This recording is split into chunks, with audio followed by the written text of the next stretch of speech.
Hello, this is Mrs. Still, and I'm going to read to you one of my favorites, Curious George by H.A. Rey. This was digitized in 2010 for the Internet Archives, which are now available for free during the coronavirus pandemic for everyone to be able to see many books up through and beyond 2013 on their screens. Curious George by H.A. Rey, published by Houghton Mifflin, and the copyright date is, let's see right there, 1941, and it was renewed in 1969, so the original story was written in 1941. This is George. He lived in Africa. He was very happy, but he had one fault. He was too curious. One day, George saw a man. He had on a large yellow straw hat. The man saw George too. What a nice little monkey, he thought. I would like to take him home with me. The man put his hat on the ground, and of course George was curious. He came down from the tree to look at the large yellow hat. The hat had been on the man's head. George thought it would be nice to have it on his own head.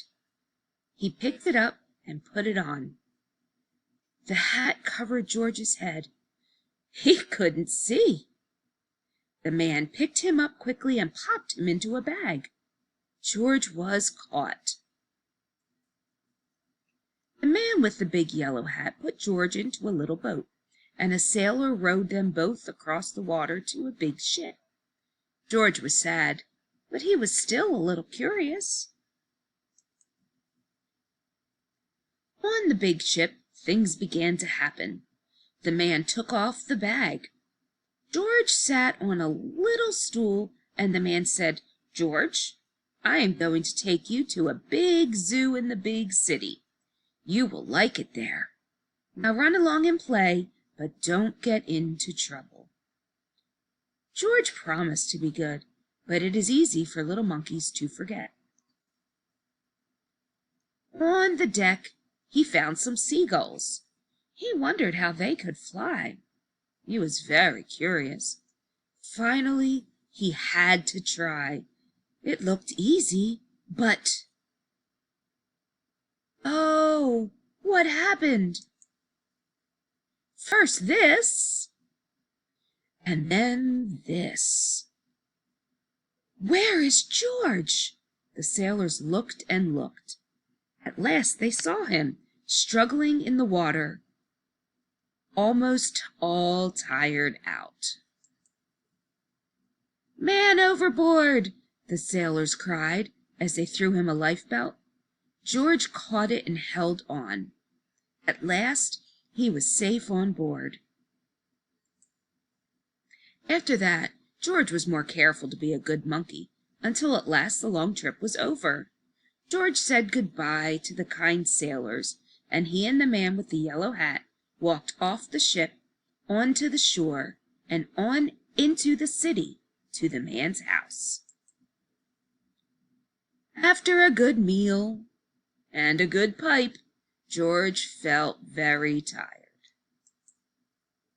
He crawled into bed and fell asleep at once. The next morning, the man telephoned the zoo. George watched him. He was fascinated, and the man went away. George was curious. He wanted to telephone too. 1, 2, 3, 4, 5, 6, 7. What fun! Ding-a-ling-a-ling! George had telephoned the fire station. The firemen rushed to the telephone. "Hello, hello," they said, but there was no answer.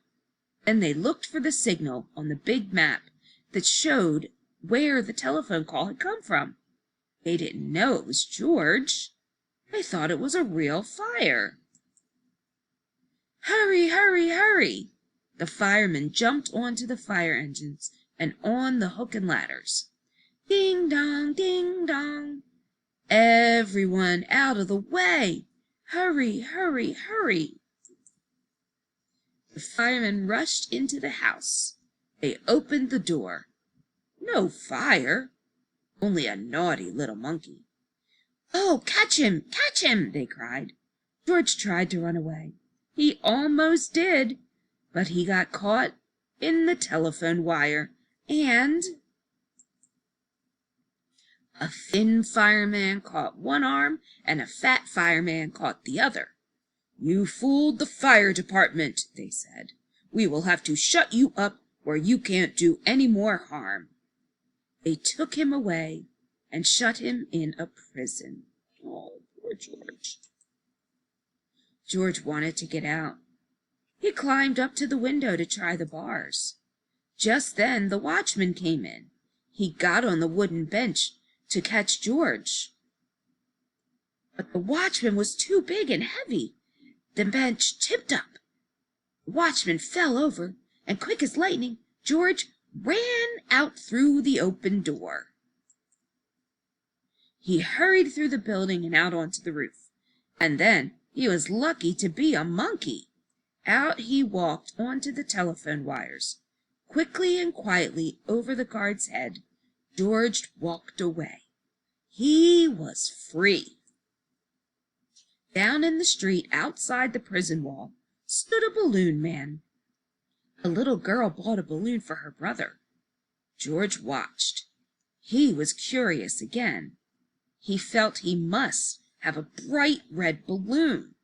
He reached over and tried to help himself, but instead of one balloon, the whole bunch broke loose. In an instant, the wind whisked them all away, and with them went George, holding tight with both hands. Up, up he sailed, higher and higher. The houses looked like toy houses, and the people like dolls. George was frightened. He held on very tight.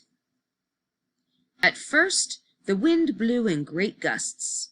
Then it quieted. Finally, it stopped blowing altogether. George was very tired. Down, down he went, bump onto the top of a traffic light. Everyone was surprised. The traffic got all mixed up. George didn't know what to do, and then he heard someone call, "George!" He looked down and saw his friend, the man with the big yellow hat. George was very happy. The man was happy too. George slid down the post, and the man with the big yellow hat put him under his arm. Then he paid the balloon man for all the balloons. And then George and the man climbed into the car, and at last away they went. To the zoo. What a nice place for George to live. The end.